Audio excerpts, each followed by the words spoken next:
if we have an alcoholic thought to lodge in our mind for any length of time, we are in danger of having slip.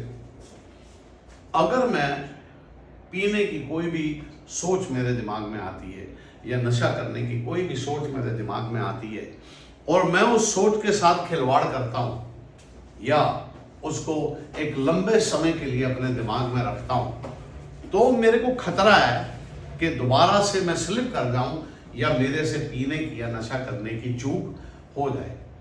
Remember, one drink will lead to another and you will be eventually drunk.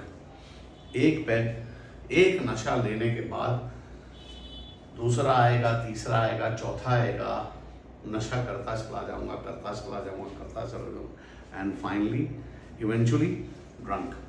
और मैं P के सूअर की तरह कहीं पे पड़ा हूँगा या नशा करके उस नरक की जिंदगी को दोबारा से जी रहा हूँगा.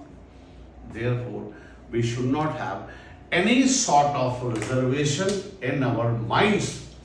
इसलिए हमारे दिमाग के अंदर किसी भी प्रकार का आरक्षण नहीं होना चाहिए. मैंने बहुत से लोगों को स्लिप होने के बाद रिलैप्स होते हुए देखा और दोबारा रिकवरी में वो नहीं आ सके. कारण उनके दिमाग के अंदर पहले से पहले धारणा थी कि मैं अपने बेटे की शादी पे जरूर पीऊंगा. मेरे घर में अगर मेरी माँ की मौत हो गई तो मैं जरूर पीऊंगा. मेरे घर में मेरी बीवी की मौत हो गई तो मैं जरूर पीऊंगा. मेरे अंदर भी दोस्तों ऐसी धारणाएं थी कि मेरी माँ कुछ हो गया तो मैं नशा जरूर करूंगा, मेरी दुनिया की दौलत लूट गई तो मैं नशा जरूर करूंगा. लेकिन मुझे भगवान ने बहुत से तजुर्बे दिए. मैंने दूसरों की माँओं को जाते हुए देखा, मैं उनकी अर्थी के साथ गया, उनकी क्रियाओं में गया, प्रवचन सुने, लोगों से सुना. फाइनली मुझे अपने फादर की कुछ बातें याद आती थी कि देखो बेटा, ये जीवन का एंड पॉइंट तो एक दिन आना ही आना है. जो आया है उसने जाना ही जाना है. वो चीज़ें दोबारा से सब कॉन्शियस माइंड से दोबारा से कॉन्शियस माइंड में आनी शुरू हुई. वो माँ बाप के दिए हुए सबक याद आने शुरू हुए. तो जो भी चीज़ इस सृष्टि में बनी है उसने जाना ही जाना है. ऐसी धारणाएं रखने का कोई फायदा नहीं. कोई किसी भी तरीके की धारणा आप अपने दिमाग में मत बनाओ कि ऐसा होगा तो मैं नशा कर लूँगा, ऐसा होगा तो मैं शराब पी लूँगा. दोस्तों याद रखना, नशा या शराब किसी भी समस्या का समाधान नहीं है. नशा या शराब पीने से आपकी समस्याएं दोबारा से 10 गुना ज़्यादा मल्टीप्लाई होंगी बजाय कम होने के. बिकॉज नशा और शराब सिर्फ और सिर्फ एक एस्केप रूट है, अपने आप को एक टेम्परेरी रिलीफ देने का एस्केप रूट है. इससे ज़्यादा और कुछ नहीं है. So finally you are drunk, आप दोबारा नशे की गर्त में फंस जाओगे. Therefore we should not have any sort of reservation in our minds. किसी तरीके का आरक्षण हमने अपने दिमाग में नहीं रखना. Surrender in true meaning is riding with all reservations. जितनी भी धारणाएं मेरे दिमाग में हैं उन धारणाओं को लेके मैं अपने आप को आत्मसमर्पित कर देता हूँ उस प्रभु के चरणों में कि प्रभु मेरे जीवन की बागडोर अब आप संभालो, मेरे जीवन को आप चलाओ, मेरे बस का नहीं है. रोज सुबह उस प्रभु से प्रार्थना करो कि प्रभु मेरे बस का नहीं है, आज के दिन मेरी मदद करना, आज के दिन मुझे हिम्मत और शक्ति देना शराब और नशे से दूर रहने की. और रोज रात को उस प्रभु का धन्यवाद करो कि प्रभु तेरा लाख लाख शुक्र है, तूने मुझे आज का दिन नशे और शराब से दूर रखा. Kindly do it. और देखो वो चमत्कार कैसे कैसे आपके जीवन में होते हैं. वॉट वी डू इज, हम अक्सर ऐसा क्या करते हैं, we always look for a short view of drinking और यूजिंग. हम एक बड़ा छोटा व्यू लेते हैं शराब पीने का या नशा करने का. We think only about the euphoria that we are going to get out of drinks and drugs. मैं उस तीव्र खुशी को सिर्फ देखता हूँ जो मुझे शराब पीने के बाद या नशा करने के बाद मुझे मिलने वाली है. लेकिन मुझे शॉर्ट व्यू नहीं देखना, मुझे लॉन्ग व्यू देखना है कि शराब पीने के बाद या नशा करने के बाद पहली बात मेरे जीवन से और भगवान मुझे हमेशा के लिए छोड़ के चला जाएगा.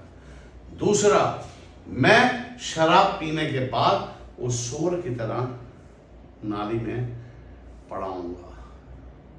जब मैं लॉन्ग व्यूज देखता हूँ, मैं आफ्टर इफेक्ट्स देखता हूँ, वही रोती बिलखती माँ, रोते बिलखते बच्चे, टूटता हुआ परिवार, नीचे गिरती हुई आर्थिक स्थिति, ये सारी चीज़ें जब मैं देखता हूँ तो दोस्तों यकीन मानना, उस लॉन्ग व्यू को देखने से थॉट मेरे दिमाग से अपने आप फना हो जाता है।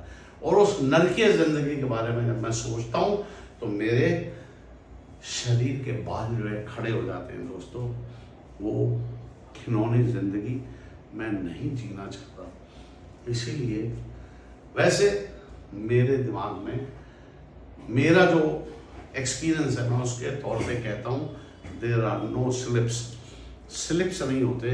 मुझे एक ही चीज़ समझाई गई थी, when it happens in your mind, जब दिमाग में एक चीज आती है तो you call it a slip, यानी कि आप दिमागी रूप से नशे की ओर या शराब की ओर जा रहे हो, लेकिन that is called thinking level, वो सोच में है, दैट इज कॉल्ड स्लिप।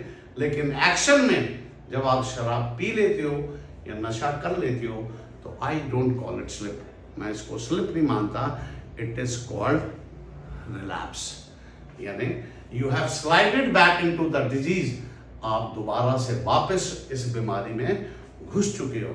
और एक चीज देखना दोस्तों, मुझे मेंटल ऑब्सेशन, मानसिक खिंचाव के अंदर आने में सालों लग गए। पहले मानसिक खिंचाव मेरे दिमाग में नहीं था, लेकिन रिकवरी में कुछ समय, कुछ साल, मान लो 10 साल 15 साल रहने के बाद रिकवरी में जब मैं नशा करता हूँ तो there is no mental obsession. लेकिन वो रिलैप्स होने के बाद, वो स्लिप होने के बाद, अगले दिन सुबह जब मेरी आंख खुलती है तो I am into the grip of obsession, जो इस बीमारी का सबसे खतरनाक पार्ट है। आंख खुलते ही मेरे दिमाग के अंदर एक ही सोच आती है, नशा, नशा और नशा, शराब, शराब और शराब।